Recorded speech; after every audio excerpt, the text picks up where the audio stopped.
Today we're talking about the transits for November 2025 using Sidereal Vedic Astrology. We have planets going direct, planets going retrograde, and then direct again, shifting signs. And so there's a lot going on this month. We're also going to look at how this is going to impact you based on where these energies are impacting your natal chart. So mainly the houses that these signs are in, and then the axis that these signs are also activating.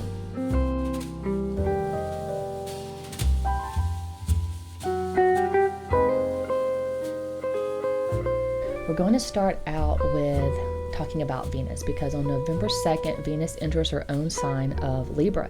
So things like relationships and love and compromise are all going to be strengthened during this time, because Venus is very strong in Libra.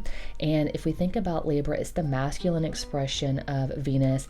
This sign is about diplomacy. It's about compromise and being agreeable. It's about trying to find balance between yourself and others.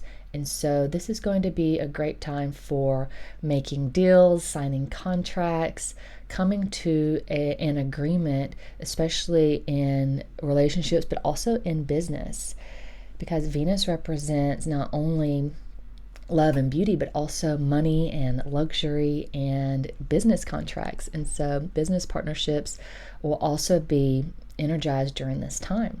Now, this is a very quick transit, because by November 26th, Venus is going to enter into Scorpio. And just to speak to that a little bit, Scorpio is not exactly the best sign for Venus. Venus and Mars don't get along. And so this is definitely some intensity around relationships and could bring up issues of fear or emotional attachments around things like love and compromise. And so it's a bit of an energy shift from that Libra placement. Try to utilize Venus in Libra time as best as you can, because once it enters into Scorpio, things might start getting a little more turbulent. So how to best use this energy with Venus in Libra for most of the month of November. If Libra is your first or seventh house, then this is going to be excellent for your health overall, happiness overall, and satisfaction in your relationships. If this is taking place in your second house or your eighth house, this is going to be beneficial for your income, your resources. It could bring in wealth through other people, and also is going to be great for your personal independence. If Libra is in your third or ninth house, then we're activating your communication, your learning, your understanding, and this is going to be great for sharing knowledge and also teaching others. Libra is in your fourth or 10th house, and this is going to be very positive for home and career life, and really providing that peace of mind and satisfaction with your public status, with how people are perceiving you. If Libra is in your 5th or your 11th house, then you're activating this axis of validation. And this is favorable for creativity, for collaboration, also achieving success and reaching your goals during this time. If Libra is in your 6th or 12th house, then we're looking at ideal environment for your daily efforts, your daily routines, especially in your health or spiritual pursuits. All right, now let's look at this Mars-Uranus opposition on November 4th.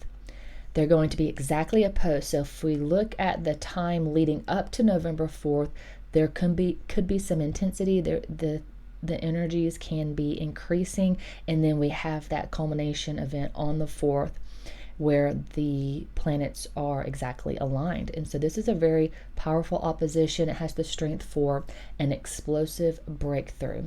See, we have the planet of courage and action opposing the planet of innovation and rebellion. And so this alignment has the power to bring a kind of a great awakening, especially in the axis of life where Taurus and Scorpio are in your chart. But this outcome all depends on how well you can control your impulses. So there is a heightened risk of accidents due to that restless and impatient nature of Mars and Uranus together. that is possible with this transit. Now on November 5th, the very next day, we have a full moon in Aries in Bharani Nakshatra. Bharani Nakshatra is associated with death and rebirth. So this Bharani full moon is about transformation through endurance. So there is this heaviness to Bharani, and as the karaka of our mind and emotions, the moon is especially sensitive here. So caution is needed in relationships, and desires need to be controlled in order to avoid losing your power, your internal power. Bharani is also highly creative, and this is the more productive use of Bharani's passionate nature, is to exert that passion through creativity. And to understand how this full moon may impact you, we can look at your natal moon nakshatra and its relationship to Bharani. So this is the use of a system called Nava Tara. And so if Bharani is your moon nakshatra, or if Bharani is the 10th or 19th nakshatra from your moon nakshatra, this is known as Jamna, and it can influence your mental perception and your viewpoints. It can be very influential. So if Bharani is the 7th or 16th or 25th nakshatra from your moon nakshatra, then it can indicate losses, transformation through hardship or karmic endings. So knowing this relationship of the transiting moon's position with your natal position can give you those deeper insights beyond the meanings of just the houses and signs. So if you wanted to know where Bharani is in relation to your moon nakshatra, just count from your moon nakshatra as being 1 and then count around until you get to Bharani. And I've actually designed a worksheet where you can map out the different relationships of the 27 nakshatras. It can be used with other planets as well, especially your sun, your ascendant nakshatra, or the dasha nakshatra that you're running. And so it's all, very helpful to look at these things. I'll leave a link in the description if you are interested. Now on November 9th, we have Mercury Retrograde begins. And everyone always dreads the Mercury retrograde, but this is really just a time where Mercury is a little bit more passive than usual. And the mind, because Mercury represents our thinking mind, it's going to be more introspective, more inward. And just with all retrograde planets, it's going to be a little bit more passive. And so for a planet like Mercury, who's very impressionable, this can have a negative impact. So communication, travel, and decision making may require a review or a correction at this time, right? Double check your emails before you send them out, kind of a thing. And it's really better to refine your existing plans than to try to start new ones. This misunderstanding piece is really heightened during a Mercury retrograde, but it can also be the greatest teacher, right? So if you stay patient and observant, then you can really make the most of this time. So don't forget to back up your important files, factor in some buffer time if you plan on traveling, double check your tire pressure, that sort of thing. And look at the houses where Libra and Scorpio are in your chart, because this will tell you what area of life will be most impacted by this retrograde energy. So for some people, the Mercury retrograde is actually quite a positive experience, especially if your Mercury is already retrograde, because you're more comfortable with those energies. But if Mercury is a troublemaker in your chart, those troublemaking energies can be lessened during a retrograde period, even though that doesn't seem like it would be the case. So that's something to observe in your own life when Mercury is going retrograde. Now, he will retrograde back into Libra during this time. So we're looking at your Scorpio Libra houses, right? So on November 23rd, Mercury is going to re-enter Libra and backtrack through that space. And so this is kind of indicating that there may be something to revisit or to reassess around partnerships, around an agreement that you've made, may need to be revisited, or a conversation from the past could reappear that needs a resolution. So use this period to kind of restore a mutual understanding that's needed, rather than trying to force any kind of outcome. And on November 29th, Mercury turns direct again. Mercury retrogrades are always pretty brief, around 3 weeks. And so this is going to be great. It's going to be clear for the mind, communication, all of these things are going to flow again. Plans may start to move forward, and whatever was reworked during the retrograde can now take form in a more balanced, kind of thought through way. On November 11th, Jupiter turns retrograde, and earlier Jupiter just entered into Cancer, and so this transit is kind of a time to reflect on what really gives purpose and meaning, rather than just trying to pursue expansion for the sake of learning something, right? It's like you learn some information, but if you don't apply that information, then what's the point? So Jupiter is really that planet of your moral guide and your moral compass. And when it's retrograde, it's taking a more passive stance. So therefore, the results will kind of be more of a conscious effort on your part.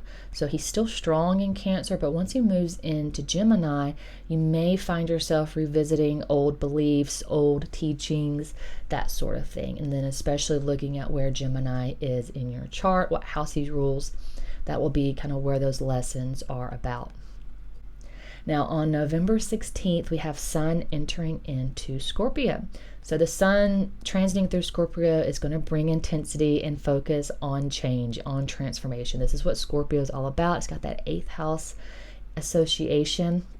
And as always, wherever the Sun is transiting, it's trying to purify that space. So here in Scorpio, it's purifying those hidden motives in that emotional undercurrent. And it's bringing about honesty and this renewal to the surface, so to speak. So this is really a good time to confront your fears, let go of attachments that are limiting your growth, that are preventing you from evolving. And it's not really because you want to, but because you need to. That's what makes this Scorpio energy so difficult. It's the stuff that you want to hold on to because it's not really fun, but you're going to have to let it go. So Sun and Mars, which rule Scorpio, they're both really great friends. And Scorpio is the feminine expression of Mars. So this is where the active fighting of Mars becomes more like passive defensiveness. So we can have jealousy and resentment, these kind of things, manipulation, these kind of things show up in Scorpio on that lower vibration.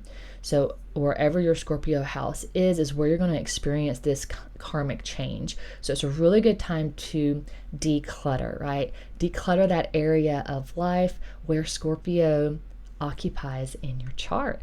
So real quick, if Scorpio is on your 1-7 axis, it's either in your first house or your 7th house, this is about decluttering your sense of self and your actions that are focused on pleasing others in your relationships, pleasing others before your own need, decluttering something there. If Scorpio is in your 2nd or 8th house, you're decluttering your desires and your attachments and fear of change and going out of your comfort zone. Right? Think about that. If Scorpio is in your 3rd or 9th house axis, we're decluttering your ideas and beliefs. Ask more questions. Start looking at things from a different perspective just because. Just see. And, knowledge only comes from true experience. So put yourself in that other person's shoes so you can gain that wisdom, gain that insight. If Scorpio is in your 4th or 10th house, this is about decluttering your boundaries between your personal life and your public life. So this is about walking the talk, talking the walk. Are your emotions aligned with your actions? If Scorpio is in your 5th or 11th house, we're decluttering expectations here. What do you need to feel validated and to truly express yourself that brings happiness and also brings you that sense of community? What is that thing there? What do you need to declutter? And if it's your 6th or 12th house, we're looking at decluttering your need for control, any unhealthy habits or, tendencies to want to escape or run from. Where are you needing to declutter in that area of life? With every new transit of the Sun comes a new lunar cycle that's not too far behind. And this monthly alignment of the Sun and the Moon is bringing the mind and the soul together, focusing our attention on that area of life wherever Scorpio is in your chart. So for those 30 days of the Sun transit, Sun is trying to purify, while Moon is trying to connect to those energies represented by that house and Scorpio. On November 21st, we have a Sun-Uranus opposition at 5 degrees of Scorpio Taurus. So this is something to look out for, dealing with authority, with leadership, something that could break through, something that could be like a big aha moment, a light bulb moment regarding your internal leadership and authority in yourself, but on a mundane level, it could deal with government and leadership. On November 24th, we have Mars squaring Rahu. So in addition to an opposition, Mars has two special aspects. He aspects the 4th house and the 8th house from where he's positioned. So planets and signs from Mars' position in the chart will feel that influence of Mars's energy. So right now, or on November 24th, Rahu will be 4 signs away, exactly at 7 degrees. And so this 4th aspect is also known as a square in Western astrology, but in Vedic astrology we say Rahu is in an angle, because like a 90-degree angle, it's 90 degrees apart from each other. And so because the Aquarius sign is an enemy sign of Mars, this is not really a favorable aspect. Now, if Mars was aspecting his own sign, or Capricorn, for instance, then we would be telling a different story here. But Aquarius is ruled by Saturn, and Mars and Saturn just do not really get along. They are pretty much opposing energies. Mars is action and Saturn is delay. So these two things don't go together. Looking at this Mars aspect onto a sign, an enemy sign, Mars will almost always harm the relationship that's represented by the house it aspects, whether by conjunction or opposition or by that special aspect. So if Aquarius is your 3rd house, it could impact siblings, for instance. If Aquarius is your 7th house, it could impact your spouse or your commitments or your business partner. 10th house could be your boss or your father, these sorts of things. 11th house could be your older sibling or friend group. So it's also important to note that when Jupiter retrogrades back into Gemini next month, it will receive Mars' special 8th aspect. And this aspect is highly transformative. And because Mars and Jupiter are weakened in the sign of Gemini, this can also be another tough transition. So if Gemini is your 3rd, your 6th, 8th, or 12th house, it could be a constructive change, right? But any other house is going to feel that negative impact of Mars. It's going to be harsh. He has that brutal glare, especially in the relationships that are represented by those houses. So this also includes the Dhisthana houses. Even though it can be constructive transformation, it still can negatively impact those relationships. So again, the 1st house of self, 3rd house of siblings, 4th house of mother, 7th house of spouse, etc. November 28th, we have a Pluto retrograde beginning, and it's a time for greater introspection, like all retrogrades are. And so hopefully it's going to feel a little less intense. However, for the few days before and after the shift, it's considered to be stationed. And so it's not really moving, changing degrees, and its energy is very strong and concentrated. And so this is especially noteworthy if you have any planets on or close to 7 degrees of Capricorn, or set close to 7 degrees of Cancer, because Pluto will be opposing. Pluto is the planet of power, control, complete transformation, and your Capricorn house is being transformed over a really long period of time. I think it's going to be somewhere around 2032 before Pluto changes signs. And so that house, that Capricorn house, is being completely remodeled and demolitioned at the same time. On November 28th, we have Saturn turning direct. So I told you there were a lot of shifts going on this month. So after several months of passively restructuring your Pisces house, Saturn's direct motion is cranking up the intensity. It's going to move very slow at first and will be direct for the next 9 months. And he will retrograde again in Pisces around the 20-degree mark sometime in July of next year. But for now, Saturn will be direct, will be much stronger, and making his way towards Neptune, and will eventually surpass Neptune on his journey through Pisces. But during this approach, we can look for some interesting signs, right? So Saturn approaching Neptune, we can look for some disillusionment, some feelings of discouragement, and maybe even just a general feeling of sorrow regarding those harsh realities that Saturn's bringing, right? Neptune's about fantasy and kind of daydreaming in Pisces, and Saturn's coming in saying, no, here's your reality check. And so this conjunction and this approach to Neptune is really about how some of these fantasies can no longer be played into, and Saturn is showing their harsh realities, and these realities can no longer be ignored or denied. And so this outcome, of course, will show up in your Pisces house most directly. So for these next few months, this will bring you a greater maturity as you let go of that wishful thinking, and this dose of reality can feel uninspiring, but Saturn brings his own kind of wisdom, right? It's very slow, and it's earned through discipline and consistency. And that Neptune fog can cloud the mind with illusion and fantasy, especially in Pisces. And Saturn's influence is clearing that fog, but it doesn't guarantee that you will like what you see. So it is a process. We're dealing with Pisces here. Pisces is the 12th sign. It's the end of a bigger cycle. But anywhere that Pisces is in your chart is where you're lacking boundaries in that area of life, and where you need to look at your Virgo house, where you have more boundaries and control and a process and order for things. And by looking at that Virgo house, that will show you ways to heal any imbalances that you're feeling with this Saturn transit.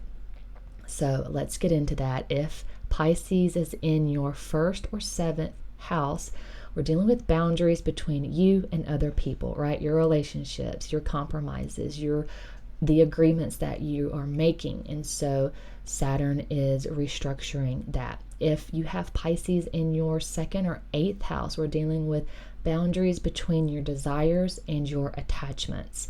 If Pisces is in your 3rd or 9th house, this is dealing with boundaries between your ideas and your understanding, what you believe and what you communicate. It's your world perception. If Pisces is in your 4th or 10th house, we're dealing with boundaries between your personal and your public persona. So what you share with the world and what you keep private, what you choose to share and what maybe is being exposed. If Pisces is your 5th or 11th house, we're dealing with boundaries between your truth and the collective consciousness. This is your personal identity and how you share that with the world and how the world is benefiting from that. Or are you suppressing your unique identity and following along and really compromising that self-expression for the sake of fitting in? And if Pisces is in your 6th or 12th house, we're dealing with boundaries between your efforts and your negligence, right? So it's where you're putting in the effort and then where you are trying to escape from and maybe are too nonchalant or too lax around that area of life. So that's it. That's a lot of changes this month. I hope you found this video helpful. Be sure to check out the links in the description if you're interested in a natal reading. I have those offered on my website. And also don't forget to get your copy of the 2026 Sidereal Vedic Astrology report, where I cover every sign, every transit, every conjunction and aspect and eclipse for the entire year. So thank you so much for watching. I will see you in the next one.